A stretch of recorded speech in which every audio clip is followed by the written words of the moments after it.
جعل الشمس والقمر بحسبان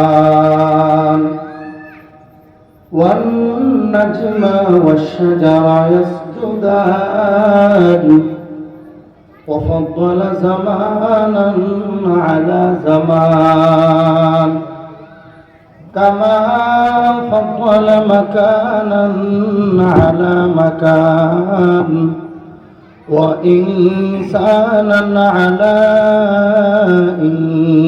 إنسان ونشهد أن لا إله إلا الله وحده لا شريك له لا ضد له ولا ند له ولا مثل له ونشهد أن سيدنا وسندنا وحبيبنا وحبيب ربنا وطبيب قلوبنا ومولانا محمد صلى الله تعالى عليه وعلى آله وأصحابه وبارك وسلم تسليما كثيرا الذي أرسله الله تعالى بالحق بشيرا ونذيرا وداعيا إلى الله بإذنه وسراجا منيرا أما بعد فأعوذ بالله من الشيطان الرجيم بسم الله الرحمن الرحيم لقد كان لكم في رسول الله أسوة حسنة وقال النبي صلى الله عليه وآله وسلم كل أمتي يدخلون الجنة إلا من أبى قيل من أبى يا رسول الله قال من أطاعني دخل الجنة ومن عصاني فقد أبى أو كما قال النبي عليه الصلاة والسلام صدق الله مولانا العظيم وصدق رسوله النبي الكريم ونحن على ذلك لمن الشاهدين والشاكرين والذاكرين والحمد لله رب العالمين محمد ने आकर कुफर को मिटाया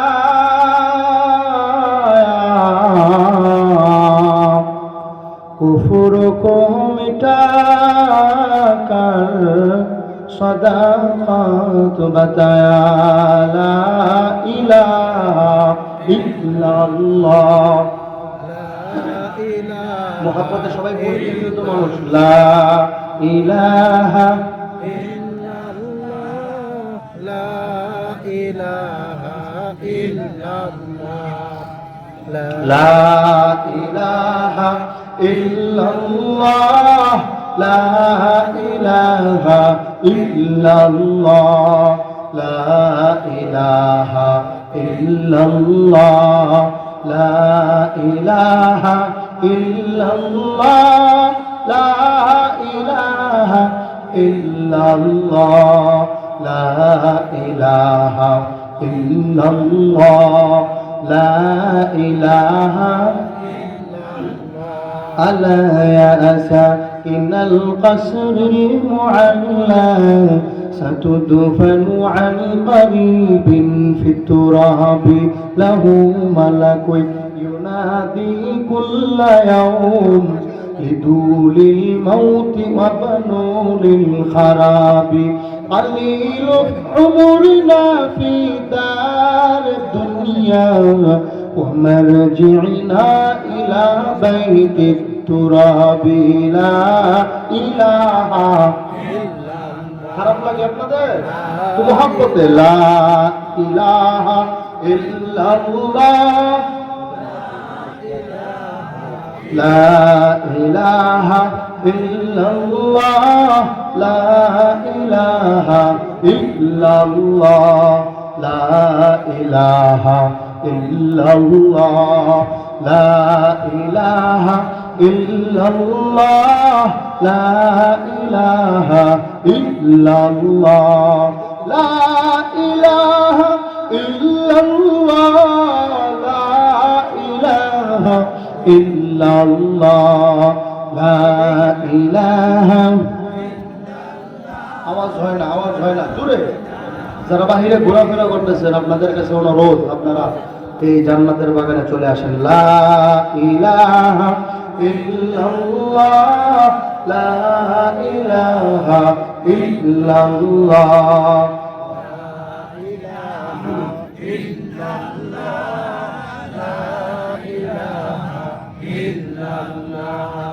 হাতে করো হাতের কাম হাতে করো হাতের কাম পায়ে করো পায়ের কাম জবান শুধু বলো হে মুমিন আল্লাহ তাআলার জাতি নাম লা ইলাহা ইল্লাল্লাহ লা ইলাহা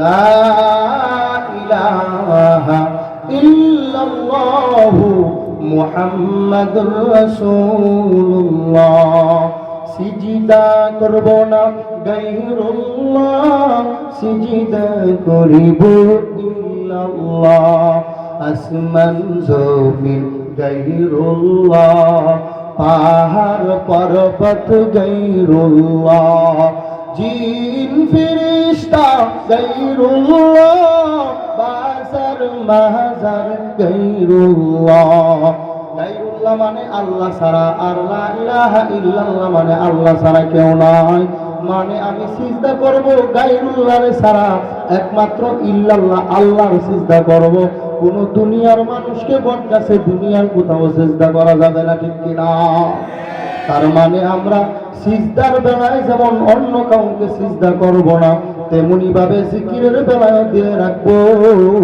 আমি আমার মাওলা পাকের নাম জিকির করি আল্লাহ আল্লাহ সবাই পড়েন ফুল নারায় আওয়াজ করে পড়েন যেই জবান দিয়ে পড়বেন জাহান্নামের আগুন স্পর্শ করবে না আল্লাহ আল্লাহ আল্লাহ আল্লাহ আল্লাহ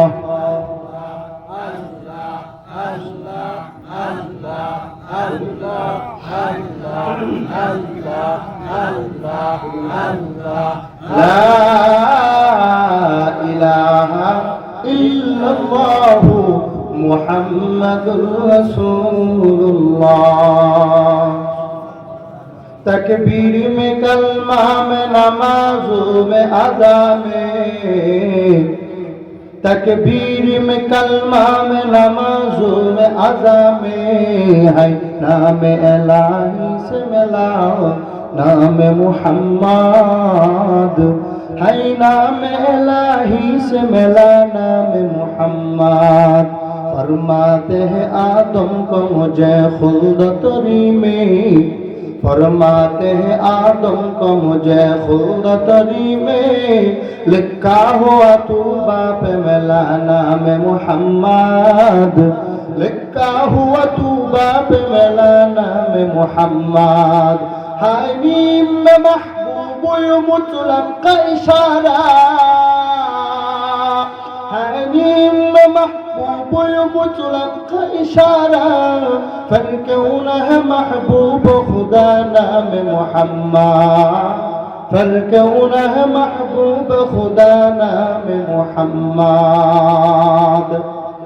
अल्हम्दुलिल्लाह मोमेन शाही फुलबाड़िया কান্দানিয়া বড় বিটা কেন্দ্রীয় জামে মসজিদ ও মুহিউস সুন্নাহ কওমি মাদ্রাসা ও এতিমখানার উদ্যোগে নবম বার্ষিক ইসলামী মহাসম্মেলন আজ 14 নভেম্বর 2024 রোজ বৃহস্পতিবার উপস্থিত মাহফিলের সম্মানিত সভাপতি, সহসভাপতি, প্রধান অতিথি, বিশেষ অতিথিবৃন্দ, মুআজ্জাজ ও মুকাররাম, জাতির মাথার মুকুট ওরাসাতুল আম্বিয়া হযরতুল উলামায়ে কেরাম, বহুদূর দূরান্ত থেকে আগত আল্লাহ পাকের আশিকিন, জাকিরিন, শাকিরিন, মুহিব্বিন, মুরব্বিয়ান, ইজাম, কলিজার টুকরা যুবক বন্ধুগণ, স্নেহের ছোট ভাই, পর্দার অন্তরালে অবস্থানরতা শ্রদ্ধেয়া সম্মানিতা মা ও বোনেরা, শুরুতেই কালেমাতে শুকর যে মহান রব্বুল আলামিন দয়াময় রব আমাদেরকে সুস্থ রেখেছেন, ইমানের দৌলত দান করেছেন, আমাদেরকে আল্লাহ রাব্বুল আলামিন মুমিনের ঘরে পাঠাইয়া মুসলমানের ঘরে রাখিয়া এখন আমাদেরকে বাদেশা আমাদেরকে কোরআন সুন্নাহর কিছু কথা বলবার সুন্দর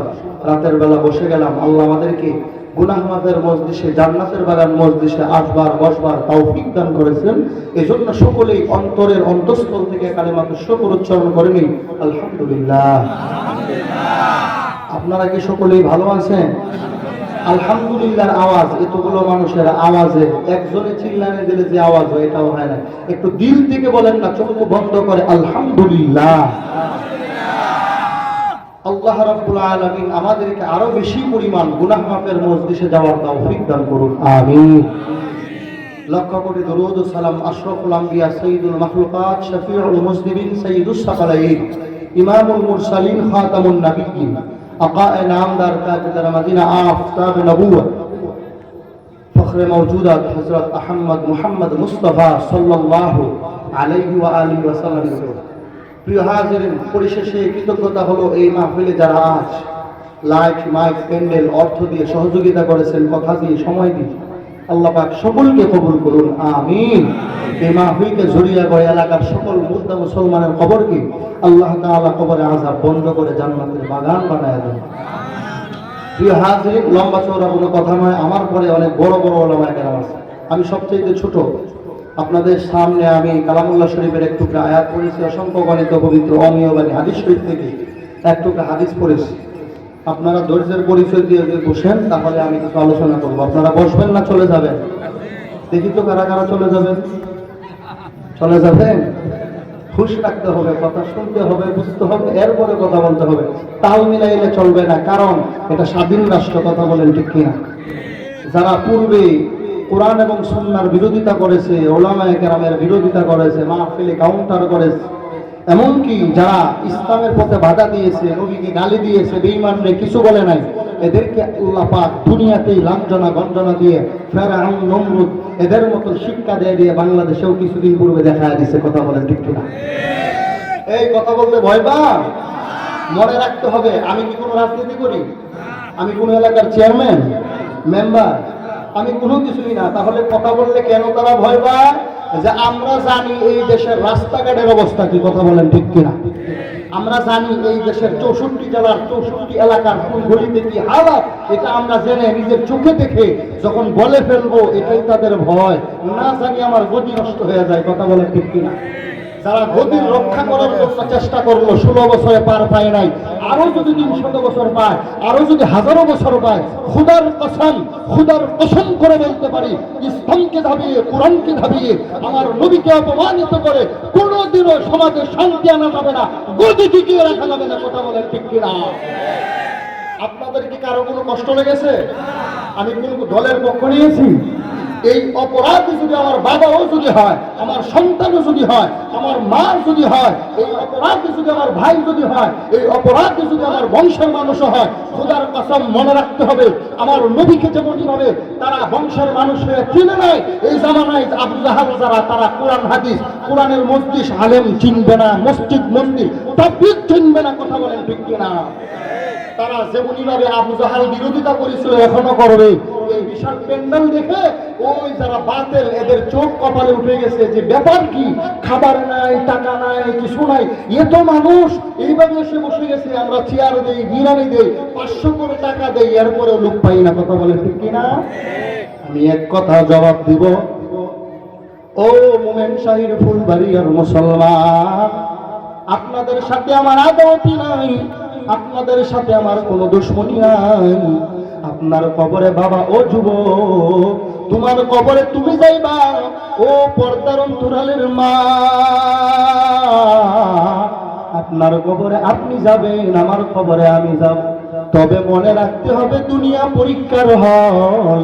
এখানে যদি আপনি আমি যদি পরীক্ষায় ফেল করিয়া বসি, কবরে যাওয়ার পরে আমি মাওলানা সাহেব, আমি বড় মুফতি সাহেব, আমি বড় মুহাদ্দিস সাহেব, আমি বড় বক্তা সাহেব, আমি বড় আলেম, আমি বড় ডাক্তার ডক্টর, আমি বান্দা বড় প্রফেসর, আমি ইঞ্জিনিয়ার, আমি বড় জ্ঞানী, আমি বড় টাকাওয়ালা, আমি বড় বাড়িওয়ালা, আমি বান্দা বড় পয়সাওয়ালা।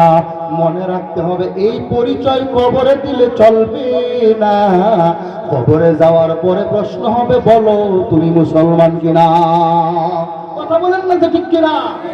মুসলমান বুয়াদ গর্দান নেহাদান, মুসলমানি বুয়াদ গর্দান নেহাদান, আনানি খুতব দস্তি খাজা দাদান, আদমিরা আদমিয়ত লাজমান, উদরা গলবুন বাশদ হি জামা, তকবীর में कलमा में नमाजों में अज़ा में, तकबीर में कलमा में नमाजों में अज़ा में, हाय नाम इलाही से मिला नाम मोहम्मद, हाय नाम इलाही से मिला नाम मोहम्मद। फरमाते हैं आदम को मुझे, फरमाते हैं आदम को मुझे, खुल्दतनी में लिखा हुआ तू बाप मिला नाम मोहम्मद, लिखा हुआ तू बाप मिला नाम मोहम्मद। तू मर्द मुसलमान हो, तू मर्द मुसलमान, तू मर्द मुसलमान है, तू मर्द मुसलमान।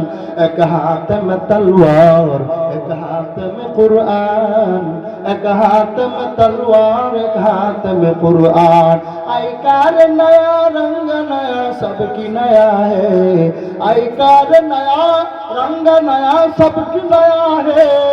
नाम मुसलमान है मगर काम में कुफर है, नाम मुसलमान है मगर काम में कुफर है। দুনিয়ার মুসলমান, আমরা দুনিয়ার পাগল না। কথা বলেন না যে ঠিক কিনা? আমরা কেউ টাকার পাগল না, কেউ বাড়ির পাগল না, কেউ সম্পদের পাগল না। তার মানে কি? আল্লামা শামসুল হক ফরিদপুরি রহমাতুল্লাহি আলাইহি আল্লাহর বান্দা ডেকে কয়, দুনিয়ার মানুষ, দুনিয়ার সবাই হলো পাগলের দল, সবাই পাগল, সবাই পাগল, সবাই পাগল। কেউ নামাজের পাগল, কেউ টুপির পাগল, কেউ দাড়ির পাগল, কেউ মসজিদে যাওয়ার পাগল, কেউ মাহফিলে বয়ান শোনার পাগল, কেউ গান বাজনা শোনার পাগল। কথা বলেন ঠিক কিনা? কেউ দুনিয়ার দিকে যদি তাকায়, কোন বান্দা দেখবেন সারাক্ষণই টাকা টাকা টাকা টাকা, সারাক্ষণই ব্যবসা ব্যবসা ব্যবসা, চাকরি চাকরি চাকরি, দুনিয়া দুনিয়া দুনিয়া, গাড়ি গাড়ি আর গাড়ি গাড়ি। যেই বান্দাটা গাড়ির পাগল, ঘুমায় গেলেও মনে হবে যেন গাড়িটা স্বপ্নে দেখতেছে। কথা বলেন ঠিক কিনা? যেই বান্দাটা নারীর পাগল, ওই বান্দার দিকে যদি আমরা তাকাই, ওই বান্দাটা নারীর পাগল হয়ে রাত নাই দিন নাই 24টা ঘন্টায় টেলিফোনে কথা কয়, ঘুমের ঘরেও মনে হয় ঘুম নাই, সারাক্ষণই কথা কয়। বলে এটা নারীর পাগল। কেউ টাকার পাগল, কেউ সম্পদের পাগল। বলে নারীর পাগল হইয়া গত পরশু দিনের খবর আপনারা দেখেছেন, এক আল্লাহর বান্দা পড়াশোনা করে, কিন্তু বান্দা পাশাপাশি প্রেমিকার সাথে কথা বলতে যায়, সম্পর্ক গভীর। এই বান্দাটা আবার মায়ের কাছে হাত খরচা টাকা চায়, প্রেমিকার সাথে খরচা করার জন্য টাকা। বাবার গায়ে বাবাকে প্রেসার করে, বিভিন্নভাবে খারাপ আচরণ করে। বাবা যদি টাকা দিতে না চায়, ঘর থেকে বাসা থেকে বান্দা বাবার পকেট থেকে টাকা চুরি করে নিয়ে। গত পরশু দিনের খবর মুসলমান, ভালো করে শুনে নাও। যদি প্রিন্ট মিডিয়ার দিকে ইউটিউবে যদি দেখো, বিভিন্ন চ্যানেলে, সরকারি চ্যানেলে আছে, দেখবা ওই ছেলেটা মায়ের সাথে একদিন বাদ বিতণ্ডা হলো, বাবার পকেট থেকে টাকা চুরি করে। মায় তাকে টাকা দিতে চায় না, ছেলে তার মা বাবার পকেটের টাকা চুরি করে নিয়ে প্রেমিকার পিছনে রেস্টুরেন্টে, গার্লফ্রেন্ডে, পার্কে নিয়ে বেড়ায়। তার অনেক টাকা দরকার, উঠতি বয়স, পড়াশোনা করে, কোনো ইনকাম সোর্স নাই। বাবা ভালো করে শুনে নাও যুবক ভাই, ভালো করে শুনো। এবার কি করলো ছেলেটা মায়ের কাছে একদিন বলে আমার আজ টাকা দিতেই হবে, মোটা অঙ্কের টাকা। কিন্তু মা বলে কোনোভাবেই সম্ভব না, তাড়াতাড়ি পড়তে যাও। ছেলেটা চলে গেছে পড়াশোনার জন্য তার প্রতিষ্ঠানে। সকাল 10টায় যখন চলে গেছে, মা রান্না বান্নার কাজের মধ্যে অংশগ্রহণ করেছে। কিন্তু ছেলে যখন দুপুরবেলা লাঞ্চের টাইমে একটু সুযোগ পাইছে, বাসায় হঠাৎ করে এসে ঢুকে গেছে। পিছন থেকে আয়সা মারে মা বলে ডাক দিয়ে একটা সুন্দর ব্যবহার দেখায়। সকালবেলা যেই ছেলে ঝগড়া করে খানা না খায় ঘর থেকে বের হয়ে গেল, এই ছেলেটা হঠাৎ করে এসে মা বাবার সাথে ভালো ব্যবহার দেখায়। কারণ কি বলে, এবার মাকে মা বলে ডাক দিয়া হঠাৎ করে মা বলে কি বলো বাবা? বলে মা আজ তোমার হাতের খানা খাবো, এই জন্য চলে আস। ছেলেটা এবার কি করছে, পিছন দিক থেকে তাকায় দেখে মা রান্না করে রান্নাঘর। ছেলেটা পিছন দিক দিয়ে যায়, মায়ের দুই হাতে ধরছে, হাতে ধইরা মায়ের দুই হাত ছেলে বেঁধে ফেলছে। এরপরে মায়ের শুয়াইয়া মায়ের পা দুইটা বাঁধছে। মা বলতেছে রে বাবা, যেটা অনুমান করা হয় আমার কেন হাত পা বাঁধতেছো? বলে বুঝবো না মা, তোমার একটা জিনিস দেখা। বলতে বলতে এক পর্যায়ে মায়ের হাত পা বাইদা মুখের মধ্যে বালিশ চাপা দিয়া জিন্দা হত্যা করে ফেলছে সন্তানে। মা সন্তানে তার মাকে কেমন করে হত্যা করে, কেমন মুসলমান? আমার মন বলে সকলে শিক্ষা ঢুকেছে, কোরআনের শিক্ষা ঢুকে নাই। কথা বলেন না যে ঠিক কিনা? এই দেশের মধ্যে তালাশ করে দেখো একজন মাওলানা খুনি নাই, একজন কোরআনের হাফেজ কিন্তু মার্ডার কেসের মামলার আসামি। কথা বলেন ঠিক কিনা? একজন বক্তা দেখাইতে পারবা না যে বক্তা, একজন খতিব দেখাইতে পারবা না যে খতিব সাহেব। যে বান্দাটা খুন করে, মানুষ মার্ডার করে, হত্যা করে, সাপোর্ট করবে না, বরং এই হক কথাগুলো বইলা বলে বেড়ায়। হক কথা বললে তো সমাজের মধ্যে তারা সুদের কথা বললে ব্যাগ বন্ধ হয়ে যাবে, অর্থনৈতিক অবস্থা খারাপ হয়ে যাবে। এই জন্য ওলামায়ে কেরামকে তারা দামা চাপা দিতে চায়। কথা বলেন ঠিক কিনা?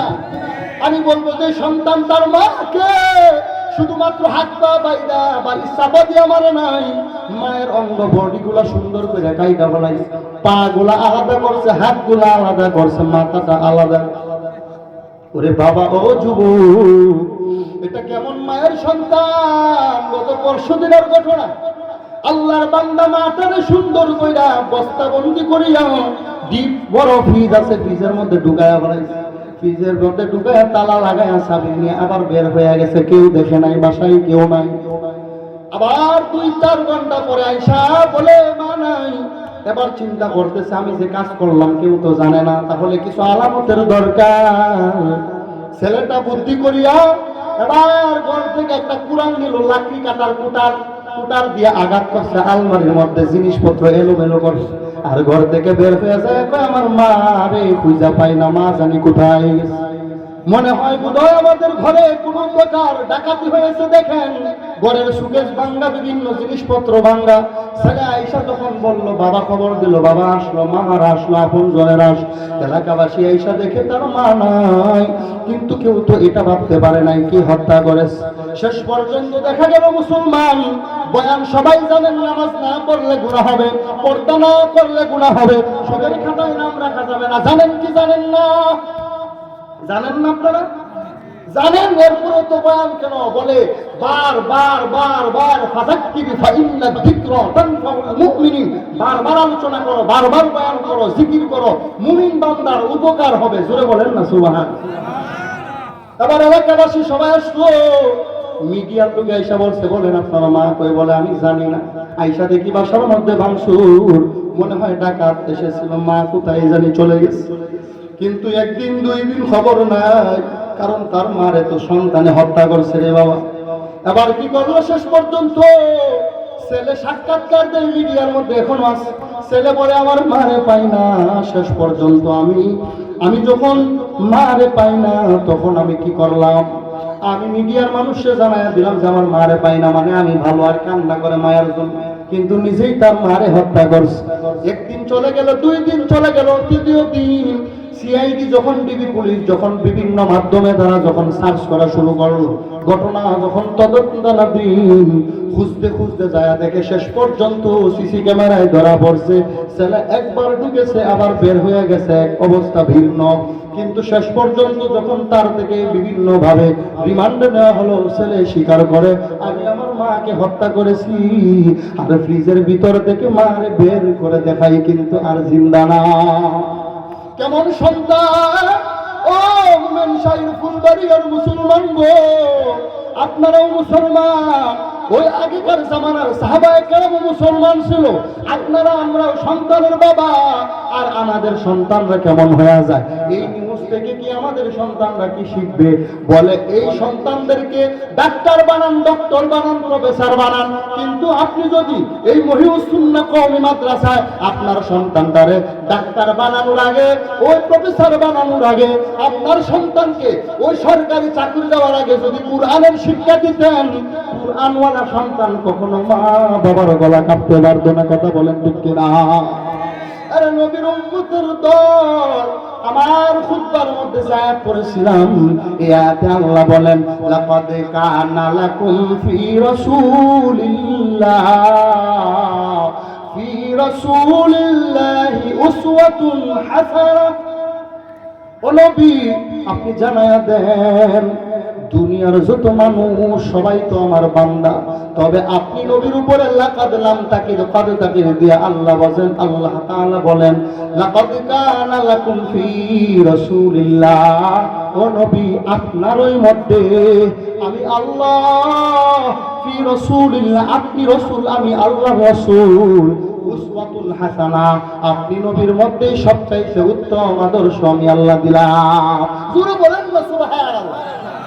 ১,৫০০ বছর পরে আমরা কার আদর্শ পালন করি? কার? রাসূলুল্লাহ সাল্লাল্লাহু আলাইহি ওয়াসাল্লামের আদর্শ। এই আদর্শের কারণেই যুবক মুখে দাড়ি রাখলাম, এই আদর্শের কারণেই তো মাথায় আমরা টুপি দেই। কথা বলেন ঠিক? এই যে মাথায় টুপি, মুখে দাড়ি, লম্বা জামা, ও বান্দা গালি তো কোনো বইয়ে শিখা লাগে না, এই সমাজে চললে অটোমেটিক গালি জানা যায়। এই গালি তো মুসলমানেরাও জানে, আলেমরাও জানে, কিন্তু বলে না, বলে আল্লাহর ভয়। আর মদিনার নবীর আদর্শে গালি কোনো মুসলমানের নাই। কথা বলেন ঠিক? যার কারণে মুসলমানের যদি কেউ আঘাত করে এরপরেও সেই আঘাতের পাল্টা জবাব দেয় না। আরে নবীর উম্মতের দল, আল্লাহ বলেন নবী গো, আপনি নবীর মধ্যেই সবচাইতে উত্তম আদর্শ, যে আদর্শ আর কারো মাঝে নাই, কারো মাঝে নাই, শুধু আপনি নবীর মাঝে আদর্শ আছে। বলে কেমন আদর্শ জানেন? অন্য যত পয়গম্বররা ছিল, সকল পয়গম্বররা আমি আল্লাহর পাগল ছিল, আর আমি আল্লাহ, আপনি নবীর প্রেমের পাগল আমি আল্লাহ নিজেই। জুড়ে বলেন না সুবহান। নবী, আপনি কি জানেন কেন আপনি নবীর পাগল? পয়গম্বর বলেন কেন আল্লাহ আপনি আমার পাগল? আমি তো জানি না, কারণ আপনি আলেমুল গায়ব, আপনি গায়ব সম্পর্কে জানেন। আল্লাহ বলেন আপনি নবীর মতো কোন নবী নাই, আপনি নবীর কাছে যেই কিতাব, যেই কালামুল্লাহ আমি আল্লাহ কোরআন দিলাম, এই কোরআনের মতো কোন কোরআন নাই, এবং কি আমি আল্লাহর মতো কোন আল্লাহ নাই। জুড়ে বলেন না সুবহান। সুবহানাল্লাহর আওয়াজ না দিলে ছেড়ে দেব। জুড়ে বলেন না সুবহান। আমি আল্লাহর মতো যেমন কোন আল্লাহ নাই, আপনি নবীর মতো কোন নবী নাই, আপনি নবীর কাছে যেই কিতাব দিলাম এই কিতাবের মতো কোন কিতাব নাই। আমি আল্লাহ কেন আপনি নবীর পাগল? কারণ আপনি নবীর আদর্শ এত সুন্দর, এত সুন্দর, এত সুন্দর আদর্শ আর কারো মাঝে নাই। জোরে বলেন না সুবহান। যার কারণে অন্য নবীরাও পর্যন্ত মদিনার নবীর আদর্শের গুণগান শুনে পাগল হয়ে যায়, বলতো আল্লাহ আমারে আপনি নবী না বানায়া শেষ নবীর উম্মত যদি বানাইতেন বড় খুশি হইতাম। ইমামুল আউয়ালিন আল আখিরিন বাহরা সাদুকা রাহমাতাল লিল আলামিন সাইয়্যিদুল কাউনাইন খাতমুল মুরসালিন আখিরা মুদবুদ أولين شد وجودش رحمة للعالمين مسجد উশুদ হামারু জমিন। আমার নবীর আদর্শ এই ১,৫০০ বছর হয়ে গেল, ১৪৫০ বছর পর নবীরে কি আপনারা কেউ দেখছেন? কথা বলেন না, দেখছেন? আমরা কেউ নবীরে দেখলাম না। এটা আমার নবীর কারিশমা, না দেখিয়া নবীর মুহাব্বতে মাথায় টুপি লাগাই। জুড়ে বলেন না সুবহান। নবীরে দেখলাম না, জান্নাতও দেখলাম না, নাকি আপনারা দেখছেন? জাহান্নাম কি কেউ দেখেছেন? আল্লাহকে দেখেছেন? আমার আল্লাহ বলেন, ও দুনিয়ার মানুষ, তোমরা আমি আল্লাহরে দেখো নাই, আমার নবীকেও দেখো নাই, তোমরা জান্নাত ও জাহান্নামও দেখো নাই। না দেখিয়া তুমি বান্দা আমি আল্লাহকে ভয় করো, তোমার জীবনের সব গুনাহগুলো মাফ। জুড়ে বলেন না সুবহানাল্লাহ। যার কারণে জন্মের শুরু থেকে আমার আল্লাহ বান্দার যত গুনাহ সব মুইসা বান্দার জন্মের পরে আমলনামাটা আয়নার মতো সাফ করে দেয়। জুড়ে বলেন না সুবহানাল্লাহ।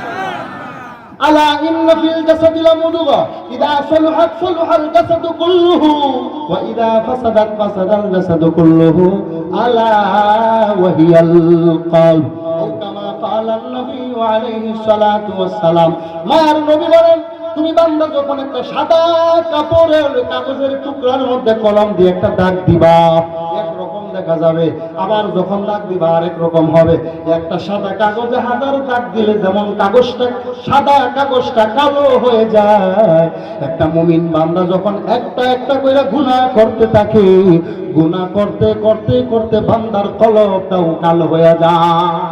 যার কারণে বান্দা কলব কালো, কলবটা বাঁকা। এই কলব যদি বাঁকা হয় বান্দার হাত চলবে উল্টা পাল্টা। বান্দার হৃৎপিণ্ড হাত যদি ভালো চলে, এটা যদি ভালো পথে যায়, বান্দার অটোমেটিক বান্দার নফসকে নিয়ন্ত্রণ করলে বান্দাও ভালো পথে যাবে।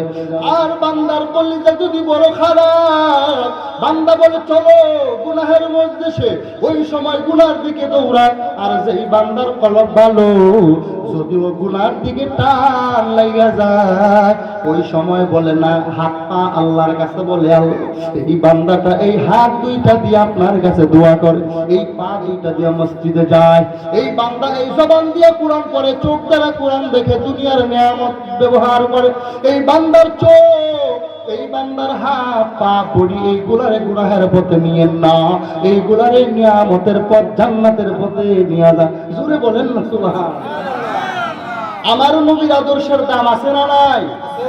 নবীজির উত্তম আদর্শের বয়ান আমি বান্দা যদি রাতের পরে রাত, দিনের পরে দিন, আমার আল্লাহ যে পুঁজি দান করেছে, আমি যদি একাধারেও বয়ান করি আমার জবান দ্বারা এই নিয়ামতের, আল্লাহর নবীর ওই মাদানী জিন্দেগি, মক্কি জিন্দেগি, আপনার আমার পয়গম্বরের জীবনী থেকে একটা অংশ আলোচনা করে শেষ করার কোনোভাবেই সম্ভব না। আপনার আমার পয়গম্বর এত দামি, এত দামি, এই নবীর কাছে বেঈমান আসছে নবীকে হত্যা করবে। পয়গম্বরের আদর্শ কেমন সুন্দর! ও মুসলমান গো, বেঈমান আইসা পয়গম্বরের গলার মধ্যে গামছা দিয়ে পেঁচ লাগায়, দুই পাশ থেকে দুই বেঈমানে যখন আঘাত করে টান দেয়, আপনার আমার নবীর জিহ্বা মুবারক পর্যন্ত বের হয়ে চোখ দুইটা উল্টে গেছে নবীজির। এরপরেও যখন কষ্ট করিয়া যখন ছুটাইস, বেঈমানের সামনে পয়গম্বর মুস্কি হাসি দিয়া গলায় জড়াইয়া দিছে। জোরে বলেন না সুবহানাল্লাহ। আপনার আমার পয়গম্বর কেমন হত্যা করার জন্য রাস্তায় চলে গেল হযরত ওমর। হযরত ওমর পয়গম্বরের আদর্শ শুনিয়া, আদর্শ দেখিয়া নবীর সামনে তরবারি দিয়া কয়, নবী গো, সেই তরবারি আনছিলাম আপনার গলা কাটার জন্য, এই তরবারি দিয়া আপনি নবীর গলা কাটা সম্ভব না, বরং আমার হাতটা বাইদা আমার গলা কাইটা ফালা দেন নবী, আমার গলা ফালা দেন, তবে গলা কাটার আগে আমারে কালেমা পড়ায় মুসলমান বানায় দেন। জোরে বলেন না সুবহানাল্লাহ। আমার নবীর আদর্শ কেমন সুন্দর! আমার নবীর আসমান ছিল, জমিন ছিল, চন্দ্র সূর্য ছিল, সমুদ্র ছিল, এমনকি পশু পাখিও পর্যন্ত আপনার আমার নবীকে চিনল। জোরে বলেন না সুবহানাল্লাহ। আপনার আমার পয়গম্বর যদি রাস্তা দিয়ে হেঁটে যাইতেন, আসমানের শাহজাহান পয়গম্বরকে বিভিন্ন মাধ্যমে ছায়া প্রদান করতো। জোরে বলেন না সুবহানাল্লাহ। আপনার আমার নবী রাস্তা দিয়ে হেঁটে গেলে গাছগুলা বাঁকা হয়ে পয়গম্বরকে নিরাপত্তা দিত। জোরে বলেন না সুবহানাল্লাহ। এমন এক পয়গম্বর যে প্রেমের পাগল হইয়া, মদিনার নবীজির আদর্শের পাগল হইয়া এখনো পর্যন্ত বান্দারা মক্কা মদিনায় দৌড়ায়। কথা বলেন না, যে ঠিক কিনা? আরে নবীর উম্মতের দল, আপনার আমার পয়গম্বরের আদর্শ। কিন্তু আমরা এই ১৫০০ বছর পর আদর্শ দেখতে যায়, দেখি প্লেটের একটা আদর্শ আছে, মাংস অরিস্টটলের একটা আদর্শ আছে, কার্ল মার্কসের একটা আদর্শ আছে, আব্রাহাম লিঙ্কনের একটা আদর্শ আছে। এমনই ভাবে দুনিয়াতে আমাদের দেশে কেউ কেউ বলে জিয়ার একটা আদর্শ আছে, কেউ কেউ বা বঙ্গবন্ধুর একটা আদর্শ আছে। আমি এক কথায় আল্লাহর কসম করে বলবো, আরে নবীর উম্মতের দল যত আদর্শের নাম বললাম সব মানুষগুলো না পাক, আর আমার নবী হলেন পাক। জুড়ে বলেন সুবহানাল্লাহ। কসম করে বলে যায় একবার, ওয়াল্লাহি বিল্লাহি তাল্লাহি, দুনিয়ার যত আদর্শ আছে এই আদর্শের মানুষগুলোও না পাক, তাদের আদর্শও না পাক। আমার নবী হলেন পবিত্র, আমার নবীজির আদর্শ হলো পাক পবিত্র। জুড়ে বলেন না সুবহানাল্লাহ। আরে নবীর উম্মত, নবীকে সবাই চিনল, আমরা মানুষ হয়ে নবীরে চিনলাম।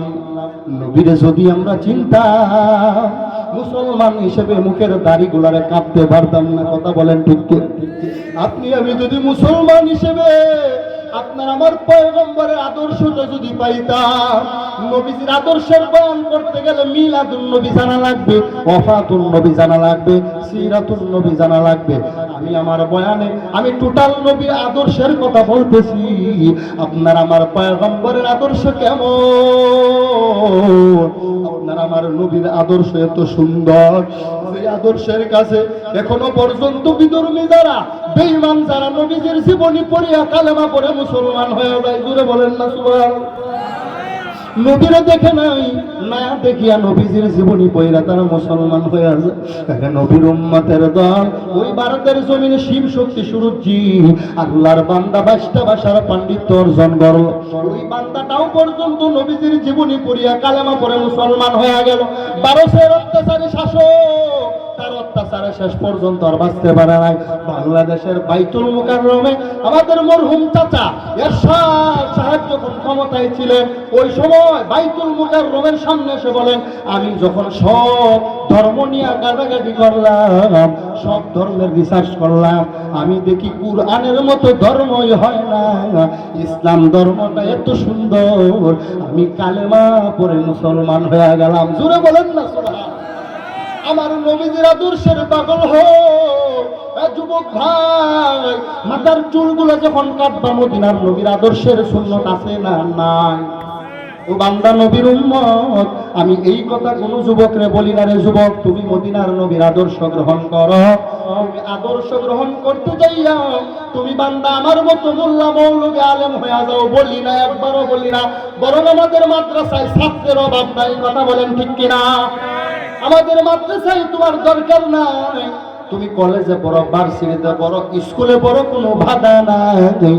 तू स्कूल में कॉलेज में पढ़ो उसने ही नुकसान, तू स्कूल में कॉलेज में पढ़ो उसने ही नुकसान, तू स्कूल में कॉलेज में पढ़ो उसने ही नुकसान, इस्लाम की तमाम हुदूद जब करो फरमान, स्कूल में पढ़कर जब कुरान को छोड़ दिया, स्कूल में पढ़कर जब कुरान को भूल गया, अफसोस आदाब ठिकाना है हाविया, अफसोस आदाब ठिकाना है हाविया। কলেজে পড়ো কোনো বাধা নাই, স্কুলে পড়ো কোনো বাধা নাই, তুমি বান্দা ভার্সিটিতে পড়ো কোনো বাধা নাই।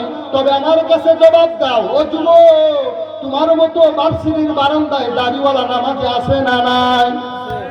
তোমার মতো স্কুল কলেজে পড়ে নামাজের বেলায় 5 বেলার নামাজ মসজিদে যায় আদায় করে এমন ছাত্র আছে না নাই? এরপরে তুমি কেন পড়বা না রে যুবক ভাই? আমার মদিনার নবীর আদর্শের পাগল হও, আমার মদিনার নবীর আদর্শের পাগল যদি হও, আমার মদিনার নবীর আদর্শের পাগল হইলে তুমি বান্দা বড় দামি হয়ে যাইবে।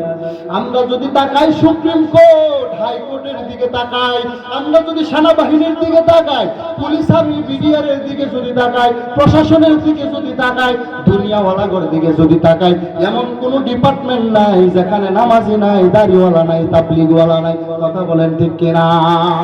তাহলে তুমি কেন পারবে না রে যুবক?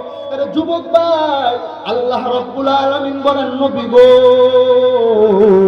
আপনি নবীর আদর্শ হলো উত্তম আদর্শ। আল্লাহ যদি বলে উত্তম আদর্শ, এর চাইতে আর দামি কোনো কথা হইতে পারে না। কথা বলেন ঠিক কিনা? আমার মদিনার নবীর আদর্শ এত সুন্দর, আমার মদিনার নবীর আদর্শের পিছনে যদি পাগল হয়, সাহাবায়ে কেরাম নবীকে চিনছে, এই জন্য সাহাবায়ে কেরাম নবীর আদর্শের প্রেমের পাগল হয়ে গেছে। রাত নাই দিন নাই পয়গম্বরের দরওয়াজায় এসে নবীর কাছে বসে ছিল, সাহাবায়ে কেরাম নবীকে চিনছে। হযরত বেলাল নবী মদিনার নবীর আদর্শ গ্রহণ করেছে।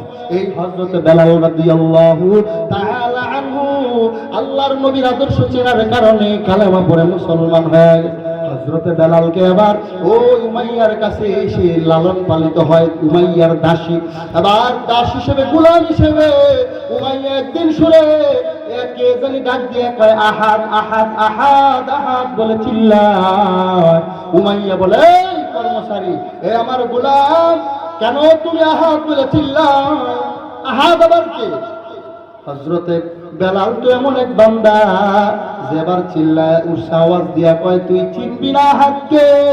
তুই আমার মনি, তুই চিনবি না তোর যে মনি, তুই যে যারে ভয় করবে, আমি বান্দা যারে ডাকতেছি, আহাদ তো হলো তিনি যিনি আমারে বানাইছে। আরে উমাইয়া তোরে বানাইছে, তিনি হলেন আমার আল্লাহ। জোরে বলেন না সুবহানাল্লাহ। উমাইয়া বলে, কি বলো? এত বড় চরম পর্যায়ের বেয়াদবি করো, কি ব্যাপার? বলে, তাড়াতাড়ি বলো, কি বলতে চাও? বলে, উমাইয়া মারা লাগবে, মারার উপরে কবরে একটা জিন্দেগি আছে যার নাম হলো আখিরাত। দুনিয়া হলো অস্থায়ী আর আখিরাত হলো স্থায়ী। অতএব আপনার আমার পয়গম্বরের কথা হযরত বেলাল শোনায়া দিল। হযরত বেলাল ডাক দিয়া বলে, উমাইয়া রে, একজন নবী আছে, মদিনার নবী, এই নবীর কাছে যাও, আল্লাহর পরিচয় নিয়ে বাড়ি আসতে পারো। জোরে বলেন না সুবহানাল্লাহ। কি বলতে চাও? এই কেন তুমি এমনই গোলামি করো? তুমি না আমার গোলাম, তাড়াতাড়ি এটা ছেড়ে দে, কালেমা ছেড়ে দে। হযরত বেলালের হাতে পায়ে রশি লাগাইছে, হাতে পায়ে রশি লাগাইয়া রশি আরেক প্রান্ত ঘোড়ার পিছে উঠাইয়া ঘোড়া দৌড়ায়। আর বালুর মাঠের মধ্যে, উত্তপ্ত বালুর মধ্যে লাইগা লাইগা বেলালের চামড়া গইজা যায়। আর আপনারা আমারে যদি মাথায় পিস্তল টাকায়, গুলি টাকায় যদি একটা বাধা দেয়, বলে কালেমা ছাড়, বলে আর কি ছাড়া লাগবে? কথা বলেন না কেন, ঠিক কিনা? আর তারা বলে মরিয়া যাবো, এরপরেও কালেমা ছাড়বো না। হযরত বেলাল বলে, আমি মদিনার নবীর আদর্শের পাগল, আমি মরিয়ে যাইতে রাজি, আল্লাহকে কালেমা ছাড়বো না, মদিনার নবীর আদর্শ আমি ছাড়তে পারবো না। জোরে বলেন সুবহানাল্লাহ। আঘাত করতেছে পিঠের মধ্যে। আল্লাহর বান্দার পিঠের চামড়া তো শক্ত, পেটের চামড়া তো নরম। তার উত্তপ্ত বালুর মধ্যে উপর করে শুয়াইয়া পিছন দিক দিয়ে বান্দার পিঠের মধ্যে একটা পাথর, বিশাল পাথর রেখে আঘাত আর আঘাত, কালেমা ছেড়ে দাও। কিন্তু বান্দা কোনোভাবেই কোনো প্রকার কালেমা ছাড়ে না। হযরত বেলাল বলে, মরিয়াও যদি যায় কালেমা ছাড়তে পারবো না।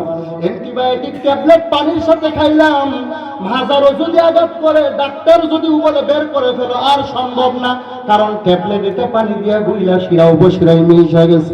বলে, আমি কালেমার ট্যাবলেট আমি সেবন করলাম, এই কালেমার ট্যাবলেট আমি যে গ্রহণ করেছি, আমার শরীরের উপশিরায় ঢুকে গেছে, আমার বডির কোন জায়গায় আছে, আমি কালেমা ছাড়তে পারবো না। জোরে বলেন না সুবহানাল্লাহ। আরে মুমিন শাহির ফুলবাড়িয়ার মুসলমান বেলালের পাশের এই কষ্ট দেখিয়া হযরত সিদ্দিক আকবর, হযরত আবু বকর সিদ্দিক রাদিয়াল্লাহু তাআলা রাস্তার পাশ দিয়ে হেঁটে যায়।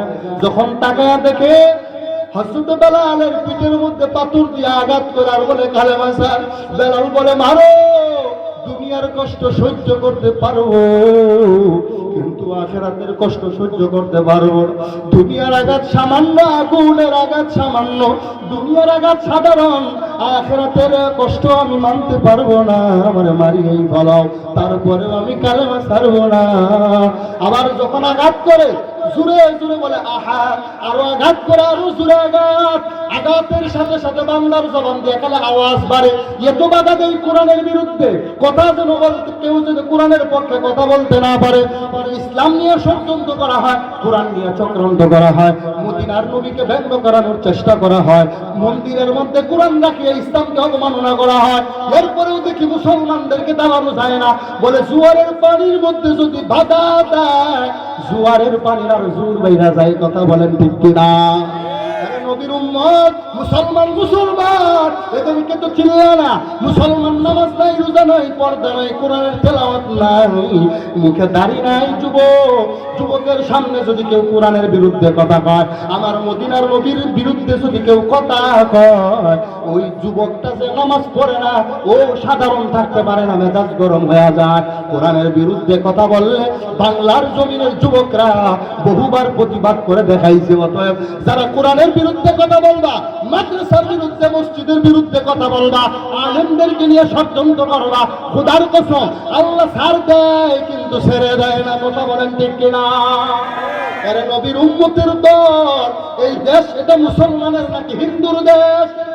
কথা বলেন না যে আপনারা, এটা মুসলমানের দেশ। আমাদের জাতির পিতাকে হযরত ইব্রাহিম আলাইহিস সালাতু ওয়াস সালাম, আমাদের জাতির পিতা ইব্রাহিম আলাইহিস সালাতু ওয়াস সালাম কখনো মাথা নত করে নাই। আমরা তো তার সন্তান। আমাদের দেশে, আমাদের জমিনে হিন্দু থাকবে, খ্রিস্টান থাকবে, বৌদ্ধ থাকবে, এরপরেও আমরা তাদেরকে নিরাপত্তা দিব, তাদের গির্জা পাহারা প্রয়োজনে দিয়া দিব। এরপরেও আমরা মুসলমানেরা এই জমিন কোনো বিধর্মী বেঈমানকে দিতে পারবো না। কথা বলেন ঠিক কিনা? এই জমিন কেমন? আরে মুসলমান দিলের কান লাগাইয়া শুনে নাও, এই জমিন হলো হযরতে এমন এক বান্দা, হযরতে শাহজালাল ইয়ামানী রাহমাতুল্লাহি আলাইহি, সিলেটের জমিনে আল্লাহর ওলি ঘুমন্ত, এটা শাহজালাল রাহমাতুল্লাহি আলাইহির জমিন।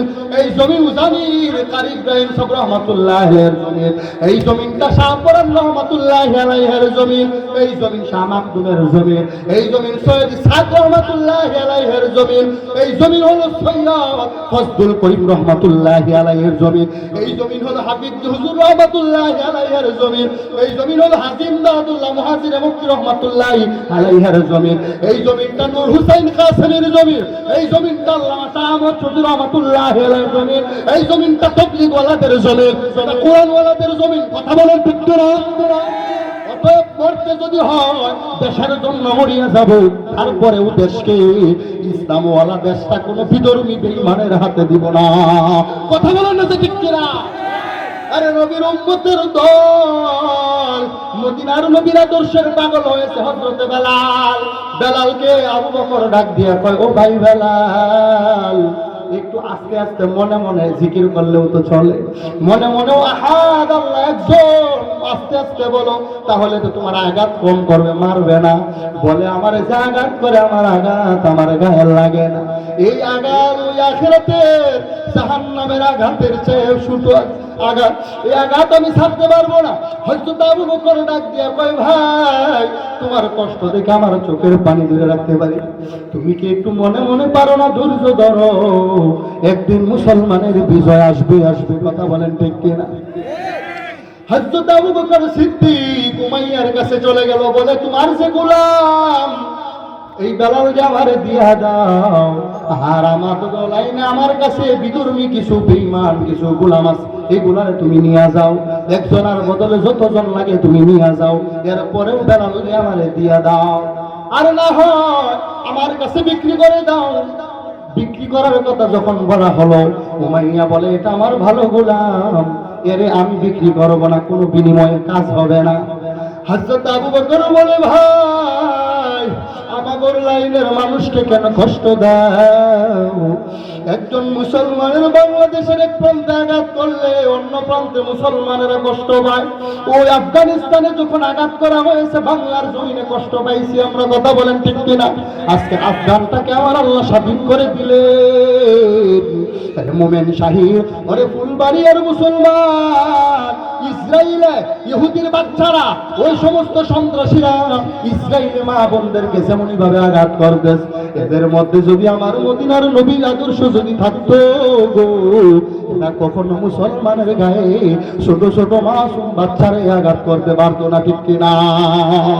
আই বেড়াদার দূরে বাসা জিয়ার বউ পদবাদ তরবুয়াদ মারবত তন তোরা বড় যা জনাদ ইয়ার পদবার জানি ইমানত জনাদ মান আহাব্বা সুন্নতি কওলে রাসূল মজদায়ে কানা মাই হাম কুন কবুল।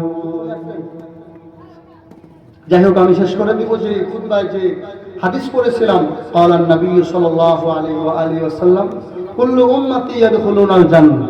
আল্লাহর নবী উম্মতের প্রতি এত মায়াশী, এত দরদি, নবী বলতেছেন আমার যত উম্মত তারা সবাই জান্নাতে। জোরে বলেন না সুবহানাল্লাহ। যত উম্মত, কুল্লু উম্মত, সকল উম্মত যারা আসবে সব আমার রূহের জগতে সকল উম্মত আমার যারা, এরা সবাই জান্নাতি ইল্লা মান আবা। যারা অস্বীকারী তারা কিন্তু জান্নাতি না, তারা জাহান্নামী। সাহাবায়ে কেরাম প্রশ্ন করলেন ইল্লা মান আবা ইয়া রাসূলুল্লাহ, ইয়া রাসূলুল্লাহ এই যে যারা অস্বীকারী তারা কারা? আল্লাহর নবী প্রমাণ করে যে ক্বালা মান আতানি দাখালাল জান্নাহ। যারা আমি নবীর ইতাআত অনুগত করবে, অনুকরণ অনুসরণ করবে তারাই হবে জান্নাতি। আর যারা আমি নবীকে অনুকরণ করবে না, অনুসরণ করবে না, তারা আমি নবীর আদর্শ যারা না মানবে এরা জাহান্নামী। আল্লাহর নবীর ভাষ্যমতে আমরা সবাই মদিনার নবীর আদর্শের প্রেমিক। কথা বলেন ঠিক কিনা? আল্লাহ পাক আমাদের সকলকে এর উপরে দুই একটি কথাবার্তা আমি যা বলেছি, ছোট মানুষ আপনারা আমার জন্য দোয়া করবেন। আল্লাহ রাব্বুল আলামিন ইলমে হিলমে আমলে বরকত দিয়ে ঢাকায় সাভারে মাদ্রাসার খেদমত করি। আল্লাহ পাক যেন আমাকে দ্বীনের খাদেম হিসেবে কবুল করেন। সারা দুনিয়ায় ইসলামের আওয়াজকে কণ্ঠে যেন তুলে ধরতে পারি। আল্লাহ পাক সঠিক ইলমের মাধ্যমে প্রচার করার তৌফিক দান করুন। আমিন। ওয়া আখিরু দাওয়ানা আলহামদুলিল্লাহি রাব্বিল আলামিন। আসসালামু আলাইকুম ওয়া রাহমাতুল্লাহ।